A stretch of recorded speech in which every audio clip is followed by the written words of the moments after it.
As you may have guessed by now, Jordan Maxwell is not this man's real name, and I don't have any kind of problem with that. Using a pseudonym is a perfectly reasonable and understandable practice.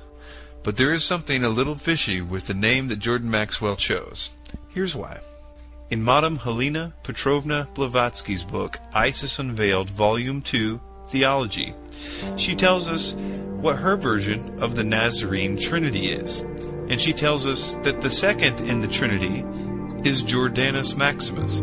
It is said that Jordanus Maximus, the water of life, he is the one through whom we alone can be saved. Gentlemen, have you ever heard or read Mrs. Blavatsky? She's Helena Petrovna Blavatsky? Right. Yes, I have all of her works. You have? Yes. Well, that's why. Yes. I think her best work was Isis Unveiled, Part 2, which is theology. Right. And that was an exceptional work. I think that Helena Petrovna Blavatsky, the Russian mystic, was a very wise and perceptive lady, and she had some very profound knowledge, obviously, and her academic achievements were extraordinary, and so I have a very high respect for the work of Helena Blavatsky. So are we really to believe that Jordan Maxwell had no previous knowledge of the term Jordanus Maximus, the second in the Trinity of Helena Blavatsky, in her book Isis Unveiled, Volume 2, Theology, which he clearly says is his favorite book? This man, claiming to be a great wordsmith, didn't know that until he got an email from a rabbi? Something doesn't add up.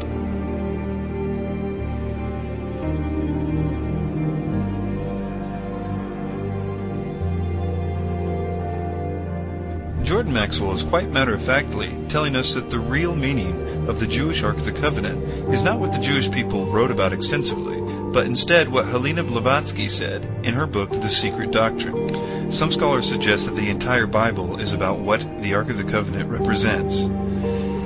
But all parties do agree that, according to the Hebrews, it did not represent the female ability to give life. This version is only found in Freemasonry. It is also very suspicious why Maxwell continually tells us that true history is the mystery school history. And so the priest would drop blood in front of the ark, representing the menstrual cycle of the female. This is really funny if you think about it. Jordan Maxwell is secretly using Helena Blavatsky's version of Judaism as his source to discredit Judaism. To say that's a biased source would be an understatement. Madame Blavatsky's writings were said to influence Hitler and therefore the Nazi regime.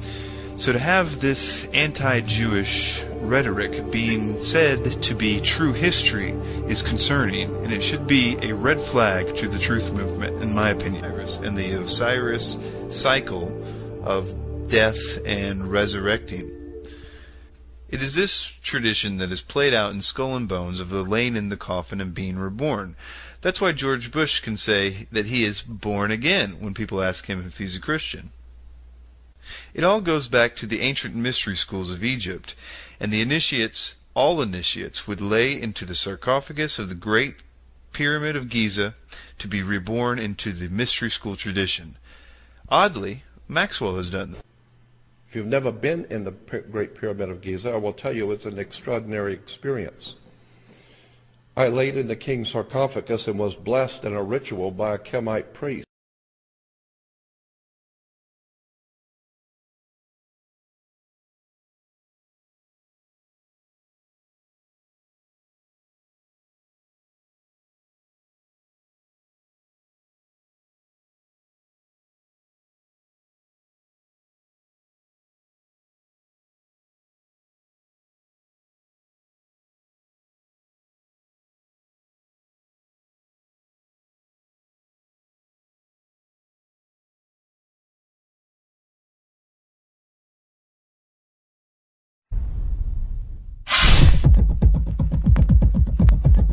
But the fact of the matter is, joy comes from that bliss of connectedness. That's our God spirit. That's that side of ourselves that really feels it. And you can feel it deep inside you. It's this amazing, wonderful feeling. And you know it when you get it. You don't get it from money. You get it from connection. In part 1 of the film Zeitgeist, nearly 200 sources are cited in the transcript. Yet many of these sources are used more than once. For example, Manly P. Hall is cited 5 times. Albert Churchwood is cited 6 times. Timothy Freak and Peter Gandy are cited 7 times. Edward Carpenter is cited 8 times. Thomas Doane cited 19 times. D.M. Murdoch is cited twice. However, D.M. Murdoch also goes by the pen name Acharya S. Acharya S. is cited an additional 27, and Gerald Massey is cited 30 times. In fact, when the transcript for this film is examined in further detail, we see that less than 25% of these sources are original. The idea that Jesus is a copycat solar deity has been propagated by the self-taught Egyptologist and practicing Druid Gerald Massey, homosexual activist and philosopher Edward Carpenter, atheist Professor John Allegro, and authors Peter Gandy and Timothy Freak, and Acharya S.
shown time and time again that all the Vatican is a continuation of the Roman religion. They turned their many pantheon of gods into the saints, and they turned their top goddess into Mary. But the common enemy of Rome and the hybrid Christian/pagan Catholic Church was always real Christians, people that really believed in the Bible and really believed in Jesus Christ. Those people were the enemy of both Rome and the Catholic Church.